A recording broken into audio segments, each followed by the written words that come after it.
Bueno, aquí vamos a hacer una contextualización sobre la época victoriana para poder entender y analizar mejor Alicia en el País de las Maravillas. Entonces, comenzamos por hablar de la reina Victoria, que vivió entre 1819 y 1901. Ella representación, por supuesto, del matrimonio real con sus 9 hijos, y ellos representaban el modelo a seguir para las familias británicas. Por eso se hablaba de un hogar pacífico, amoroso y respetable que todos los demás debían replicar. Aquí vamos a arrancar con ciertas categorías que están ligadas a la manera como estaba estructurada la sociedad victoriana. Entonces, primero hablamos de un reinado que es el segundo más extenso en la historia de Inglaterra. Este duró 64 años, es decir, la reina Victoria duró 64 años en el poder, y ella consolidó Inglaterra como un gran imperio colonial. Esto quiere decir que para ese momento tenían muchísimas colonias, por lo tanto tenían mucho poder. La segunda categoría de análisis que vamos a ver es la gran rigidez moral. Quiere decir que esta es una sociedad en la que había unos estándares muy rígidos que tenían que seguir. Entre esos estaba, por ejemplo, la idea del buen inglés, que tendría que mostrar una conducta recta, honesta, pero muchos de estos casos era sencillamente una apariencia. Ya más adelante vamos a ver también en el rol de la mujer cómo se daba toda esta rigidez moral. La siguiente categoría es la familia. Entonces, como hablamos al principio, la familia de la reina Victoria era el modelo a seguir para la clase media y alta. La familia para los victorianos representaba el eje central. Era el lugar pacífico, era el lugar que había que proteger, era el lugar donde se daban todas las muestras de valor y donde se veían todas esas conductas correctas de las que hablamos anteriormente. El padre, y acá viene una de las grandes contradicciones de la sociedad victoriana, en la familia de los victorianos el padre era el encargado de mantener la familia y era quien tomaba las decisiones. ¿Por qué es la gran contradicción? Porque en la familia real era la reina Victoria la que tenía todo ese poder. Eso es un gran punto de análisis para que lo tengan muy en cuenta. La siguiente categoría es la educación. La educación es muy desigual, como muchas cosas que vamos a ver en la sociedad victoriana, en la medida que para la clase media alta había muchísimas posibilidades, había muchas oportunidades de aprendizaje, y poco a poco la sociedad victoriana de clase media alta se convirtió en una sociedad muy culta, que tenía unos pasatiempos que atendían precisamente a esa cultura, ¿no? También, efectivamente, en la medida que eran familias, digamos, que tenían una mejor posición social, tenían unos colegios que de la misma manera educaban, y por lo tanto la educación era más de un corte conservador. La siguiente categoría de análisis eran las clases sociales. Entonces, ¿qué vamos a ver acá? Una gran desigualdad social, donde las clases altas, media alta, tenía muchas posibilidades, lujo, dinero, y muchas veces este estatus social no necesariamente era porque tuvieran el poder adquisitivo, sino porque tenían que mantener la apariencia para poder pertenecer a esa clase social. Por otro lado, teníamos una clase social de trabajadores que vivían en unas situaciones absolutamente precarias, que vivían a las afueras de la ciudad, que vivían hacinados en lugares, en viviendas muy pequeñas, mujeres cabezas de familia, niños trabajando, y para ellos definitivamente era imposible cambiar de clase social.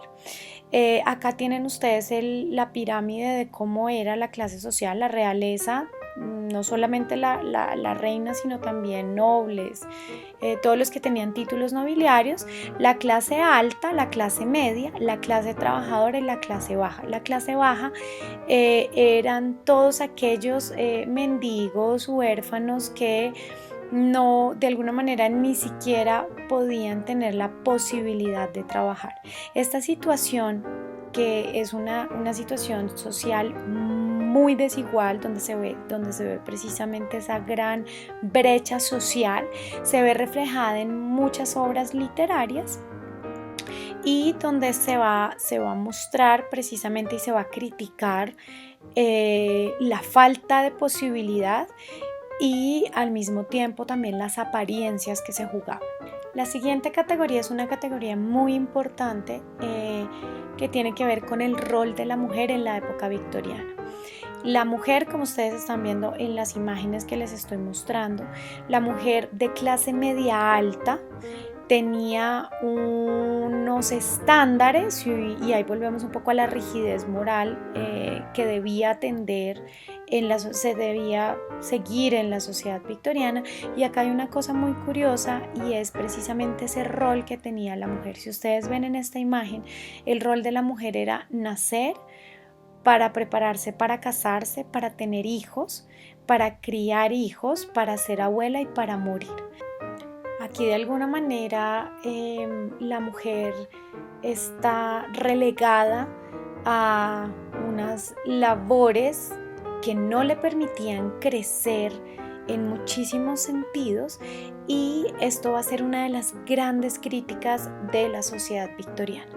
Ahora tenemos por otro lado la mujer trabajadora, la mujer de clase trabajadora, que muchas de ellas, como les dije anteriormente, mujeres cabeza de familia, que tenían que pasar unos horarios bien difíciles de trabajo, unas condiciones de trabajo muy precarias, unas condiciones de trabajo muy duras. Entonces ellas no tenían esos beneficios, pero al mismo tiempo claramente las mujeres de clase media alta, esos beneficios estaban también opacando la libertad que podía tener la mujer. Datos para que ustedes tengan en cuenta y para que se den cuenta el machismo que había en esta sociedad. La mujer, como les dije, tenía que ser buena esposa, tenía que ser buena madre, y hasta 1882 una mujer casada era propiedad de su esposo.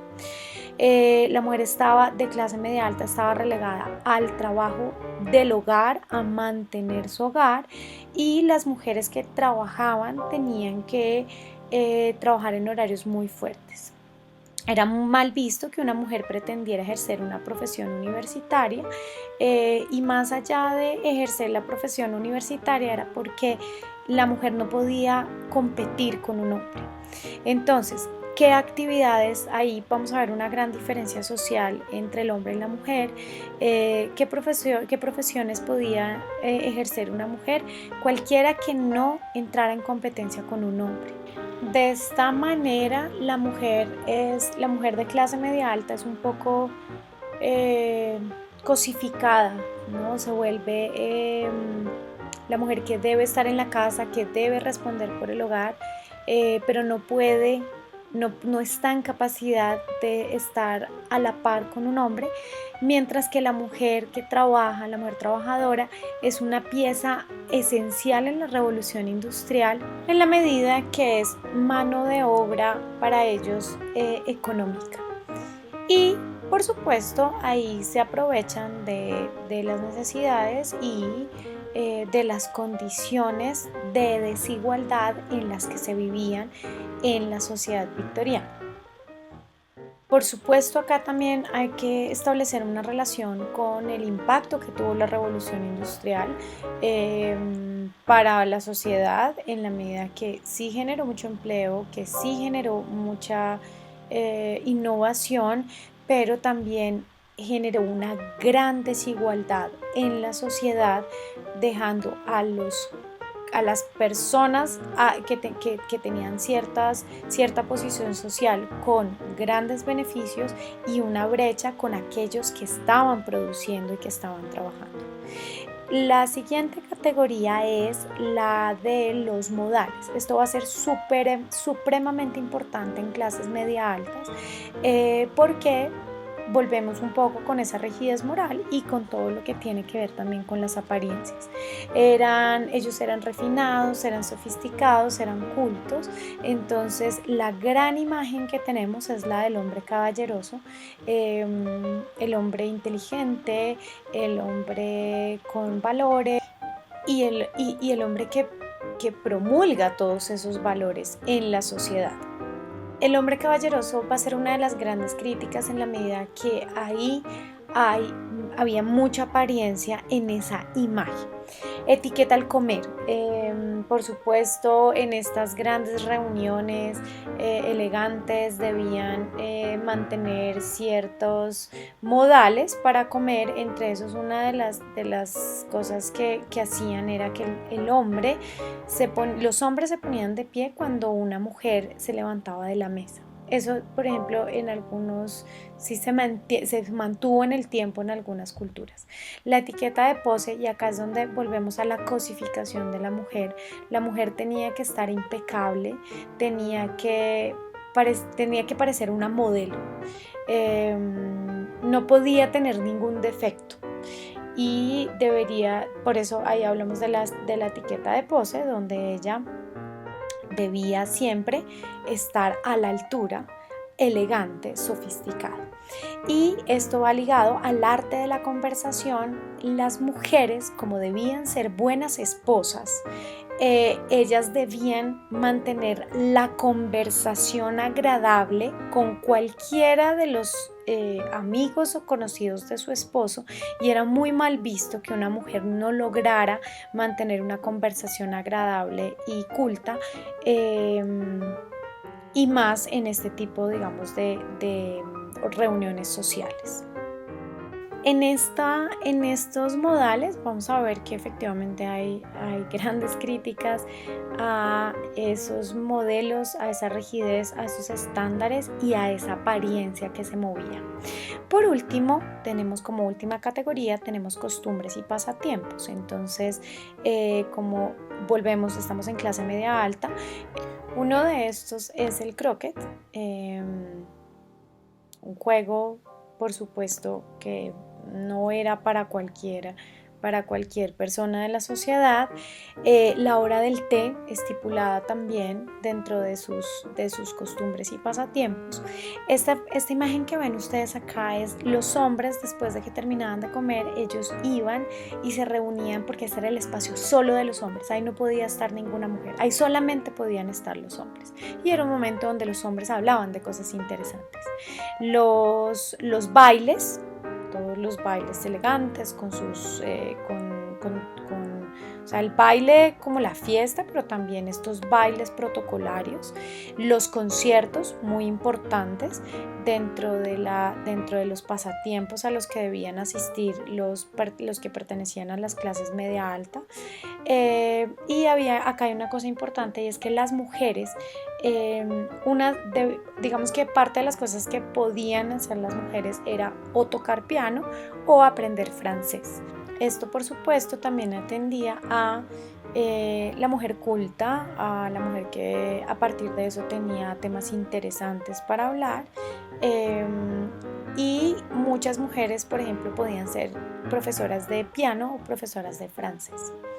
Con esto tienen una idea general de lo que es la sociedad victoriana, de las desigualdades que hay, de las críticas que pueden haber de una sociedad de apariencias, una sociedad contradictoria, pero que al mismo tiempo, por supuesto, fue una de las épocas más importantes y más beneficiosas en muchos sentidos para la sociedad inglesa.